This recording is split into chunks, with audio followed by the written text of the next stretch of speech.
When an airline gets it right, they get it right. And the perfect example of this is All Nippon Airways with their domestic business class. Japanese hospitality combined with mouth-watering cuisine, and you have a winning product. For a 2-hour flight, does it get any better than this? Good morning and welcome back to another video. Wow, I'm excited for today as we'll be flying with ANA in their premium class from Fukuoka to Tokyo. It was a couple months ago we were in Hiroshima and I said something along the lines of this. There is no standard for premium seating on the 2 mainline carriers in Japan, and each do things in a slightly different manner. So in ANA's case, premium class is their domestic business class product, and unlike Japan Airlines, they don't have an intermediate premium class J type product. Anyways, it's been a couple years since we flew ANA in a premium or business class. The last time I flew them was we did Tokyo to Chicago in international business, and wow, that was quite the experience, perhaps my best flight to date. The flight is set to depart at 12:35, so come along as we go from A to B, and let's enjoy the wonderful hospitality of ANA. Fukuoka Airport is the busiest airport on the island of Kyushu, and a hub for ANA to serve the smaller cities and islands. As you can see, there's a couple Q400s parked down yonder. Fukuoka is also well known for ramen, to the extent there's a whole section in the terminal dedicated to ramen shops. Each shop has their own style and combos, and lines can form pretty quick. As much as ramen is delicious, tsukemen is my favorite. You dip the cold noodles, brighten up with the citrus juice, into the thicker than ramen soup, which also has the chashu pork, egg, and other ingredients. Wonderful and perfect on a cool winter's day. The airline's check-in counters and kiosks are placed on the first floor, the same floor as arrivals, while departures, lounges, and security are located one floor up. Lounge formalities are a bit different than what we're used to in North America, where the lounge is entered after security. Here, check-in and security is completed past these doors. There are 2 lounges here, one which is accessible to premium class passengers and Star Alliance Gold members. The ANA Suite Lounge is only accessible to guests holding ANA's top tier, Mileage Club Diamond, or those flying international first class. And unlike in North America, the domestic lounge lacks food beyond simple snacks and chocolate, hence my stop earlier, which we'll find out was a smart or not so smart move very shortly. But there is a self-serve bar with coffees and a variety of teas. The bar is also stocked with a selection of Nihonshu and whiskey. There's even a highball dispenser. According to my watch, it was beer o'clock, so I let the self-serve machine get to work. A perfect pour every time. There are 4 beers on tap, PSB, Kirin, Sapporo, and Asahi. I grabbed a spot by the window to enjoy the outside views and hung out until it was time to go. The lounge is a nice corner away from the bustling terminal and allows guests to be productive or take it easy.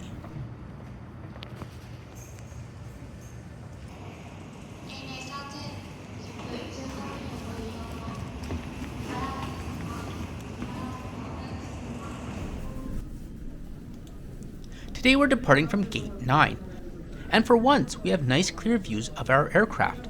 Well done, Fukuoka Airport.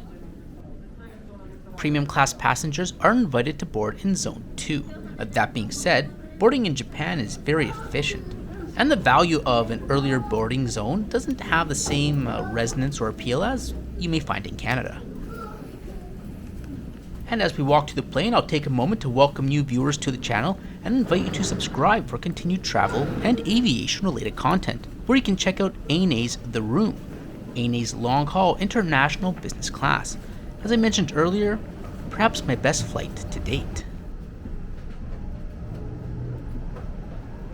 Today we're seated in 4K, the last row of premium class, where headphones and slippers were set at each seat.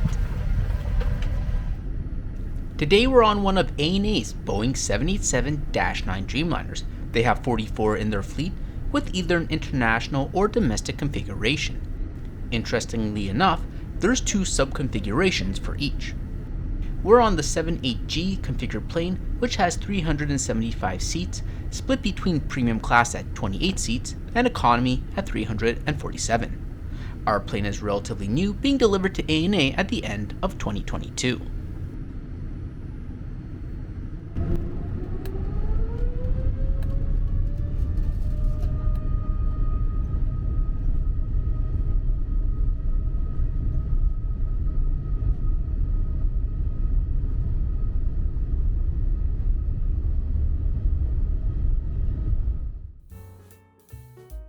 It's about 2 hours gate to gate to reach the national capital, and unlike in the last video, we're not going to get another 20 minutes of bonus time with the holding pattern before we're able to land. With about an hour and 20 minutes of flying time, the crew got right to work after the seatbelt sign went off, and the meals handed out to the premium class guests efficiently. And wow, I didn't think the meal would be this big. I was still full from the tsukemen, but that's not going to stop us. No way, Jose. A small card-sized menu is provided on the tray. It's under the chocolate cookie, so we're not left in complete darkness to work our way through this culinary mosaic, and I'll leave the dish names on the screen for you to refer to. All the dishes had nice, bright, inviting flavors, and the effort put into each dish didn't go unnoticed. For the cold dishes, the barbecue pork and mackerel stood out. The rice was good as well. I'm not a big fan of umeboshi, but all components were balanced without one overpowering the other, and the scallops on top were perfectly cooked. Of course, the star of the show is the hot dish. It was probably the most tender chicken I've ever had, with a salty umami broth. Oh, fantastic. And to complement the meal is a bowl of miso soup. From the bar menu, I had a taste of Okinawa with an Orion beer. This was a very memorable meal. ANA hit it out of the park again. I was so full by the end of it, the strawberry chocolate cookies had to wait. But my goodness, absolutely lovely gochiso sama deshita. At the end of the meal, coffee and tea were offered, but I was well past content at this point. I just had to sit back and take it all in.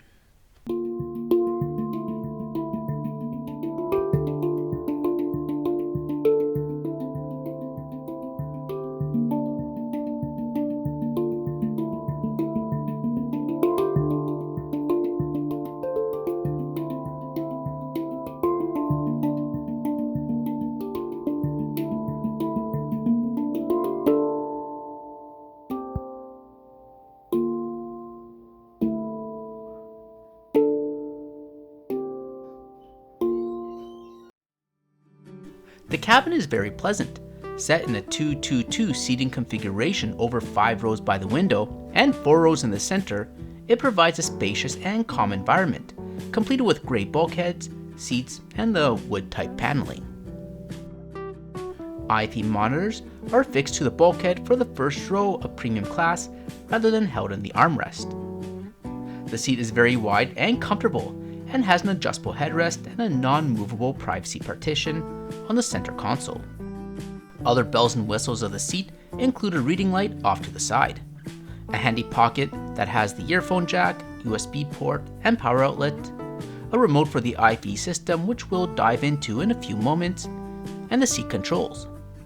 The lunch took most of the flight, so I didn't dabble too much with this, but other than the reclining feature, there's a leg rest which rotates as you can see here, and it extends a little bit. The seat does not recline fully flat, but of course this is not required when the plane flies routes no more than 2.5 hours regularly. And above that little pocket, there's a cocktail tray that pops out. Turning towards the seat back, you'll find the coat hook off to the side, and the star of the show is the 15.6-inch adjustable display. And while filming here, I found out there's a hidden button underneath the screen which turns it off and on. Under the screen, there's 2 pockets and one which holds the safety card. Seat pitch is 127 centimeters or 50 inches, which provides ample space for the guest, and one is able to head out to the lavatory without inconveniencing the passenger in the neighboring aisle seat. And above you have access to a reading light.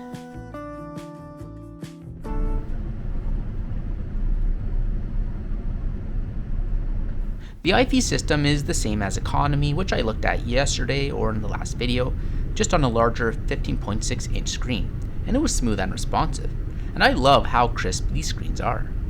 In premium class, you do have the small remote, and I've never seen this type on any other aircraft before. The top part has a small display which indicates the route and time remaining, and below is a tracker pad which functions the same as a mouse, which worked well. The IFE system can also be streamed to devices, and you can also access the complimentary Wi-Fi. For this flight, I enjoyed an episode of Planet Earth. And here's a look at the lavatory behind me in economy. The front was occupied and the CA told me just to use the one back here.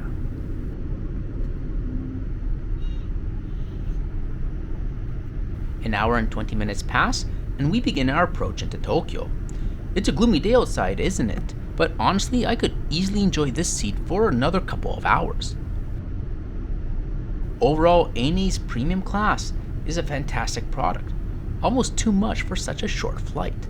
With the meal service, all the seat functions, and the IFE system, it's difficult to enjoy everything to its fullest in just under 90 minutes. But hey, I gave it my best shot. Considering the longest flights these planes typically fly are Tokyo to Naha, which is 2.5 hours, I'm very impressed with how ANA facilitates their premium class. It's flexible and accommodating, letting passengers enjoy the flight however they please. Whether you're looking to sit back and relax or ready to enjoy an outstanding meal, ANA's premium class has got you covered. And let's not forget about the lounge. Starting the premium class there was a nice treat. I love how ANA elevates the experience with their dedicated check-in and security for premium class passengers right at the lounge entrance. It sets the tone wonderfully for the rest of the journey.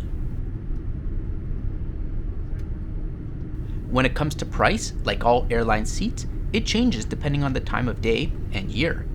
From my research, ticket prices for this flight generally range from about 31,000 to 50,000 yen. But no, I didn't spend nearly that much.